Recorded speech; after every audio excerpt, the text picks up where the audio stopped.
दोस्तों, क्या आपने नोटिस किया है कि जैसे ही लाइफ में कोई छोटी सी प्रॉब्लम आती है, हम उसे इतना बड़ा बना देते हैं जैसे पूरी दुनिया खत्म हो गई हो। वन रिजेक्शन और मैं तो बेकार हूँ, वन नेगेटिव कमेंट और सब मेरे अगेंस्ट है, बॉस ने फीडबैक दिया, मेरा करियर तो खत्म हो गया। साइकोलॉजिस्ट इसे कहते हैं कैटास्ट्रोफाइजिंग। क्या बोलते हैं? कैटास्ट्रोफाइजिंग, यानी कि छोटी प्रॉब्लम को इतना जूम करके देखना कि वो आपके दिमाग पर 100 गुना बड़ी लगने लगे। और यही हैबिट आपको बार बार फंसाती है, क्योंकि आप सिर्फ प्रॉब्लम को देखते हैं, सोल्यूशन आपको दिखता ही नहीं। चलिए जरा इसे गहराई से समझने की कोशिश करते हैं। दोस्तों, जब भी कोई नेगेटिव सिचुएशन आती है, हमारा ब्रेन जूम इन करता है, जैसे मिरर में बार बार फ्लॉज देखना, ऑफिस में सिर्फ रोड ब्लॉक्स को देखना, रिलेशनशिप्स में बार बार फाइट्स पर ही अटक के रह जाना। प्रॉब्लम पर इतना फोकस हो जाता है कि अपॉर्चुनिटीज और रिसोर्सेज नजर ही नहीं आते, और यही माइंडसेट आपकी पॉजिटिविटी, आपकी एनर्जी और आपकी ग्रोथ को खा जाता है। मान लीजिए कि कोई व्यक्ति बहुत ही ब्यूटीफुल है, बहुत ही सुंदर है, लेकिन मिरर में जाकर वो सिर्फ नोज या लव हैंडल देखता है। लव हैंडल समझते हो ना आप?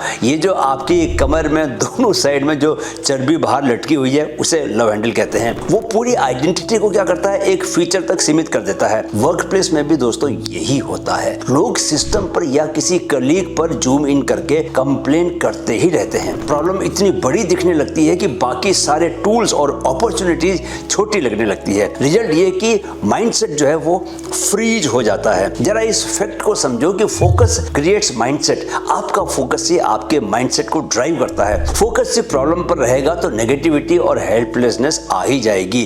फोकस सोल्यूशन पर रहेगा दोस्तों तो पॉजिटिविटी और प्रोग्रेस मिलेगी आपको। मैं कई बार अपने क्लाइंट्स को 20 सेशन में रोक देता हूं, क्योंकि वो सिर्फ वेंट कर रहे होते हैं। मैं उनसे कहता हूं, ओके, प्रॉब्लम को एक्नॉलेज कर लिया, अब सॉल्यूशंस पर जूम आउट करते हैं। क्योंकि माइक्रोस्कोप लेकर अगर हम बार बार सेम प्रॉब्लम को देखने लगेंगे तो क्या होगा? लाइफ चेंज बिल्कुल नहीं होगी, लाइफ वहीं पर फंसी रहेगी, अटकी रहेगी। गलती क्या है इसमें? अपनी आइडेंटिटी को अटैच करना। जी हाँ दोस्तों, अब असली प्रॉब्लम होती है जब हम इशू को अपनी आइडेंटिटी से जोड़ देते हैं। One rejection and I am not worthy, one failure and I am useless, one fight and कोई मुझे वैल्यू ही नहीं करता। जब आप दोस्तों प्रॉब्लम को ही सेल्फ बना लेते हो तो ब्रेन मान लेता है कि लाइफ जो है वो अनफेयर है। और जब दुनिया दोस्तों अनफेयर लगती है तो अंदर से आवाज आती है, व्हाई इवन ट्राई। दोस्तों, यही प्रोक्रेस्टिनेशन का रूट भी है। लेजीनेस नहीं, बल्कि ये आपका माइंडसेट। क्यों कोशिश करूं भाई जब सब मेरे अगेंस्ट है? तो क्या करना है? Do not take it personally. जी हाँ दोस्तों, आपको यही सीखना है। Do not take things personally. Spouse ने लॉन्ड्री छोड़ दी, it's not about you. Kids ने बाहर कुछ किया, it's not about you. Politician ने कोई डिसीजन लिया, नॉट अबाउट यू। तुम्हारे इवेंट के दिन बारिश हो गई तो भी इट्स नॉट अबाउट यू। लेकिन जैसे ही आप सब कुछ पर्सनली लेने लगते हो, लाइफ अनजस्ट और अनसेफ लगने लगती है। और जब अनसेफ लगता है तो एक्शन अपने आप दोस्तों बंद हो जाता है। रिमेंबर, हर चीज आपके बारे में नहीं होती।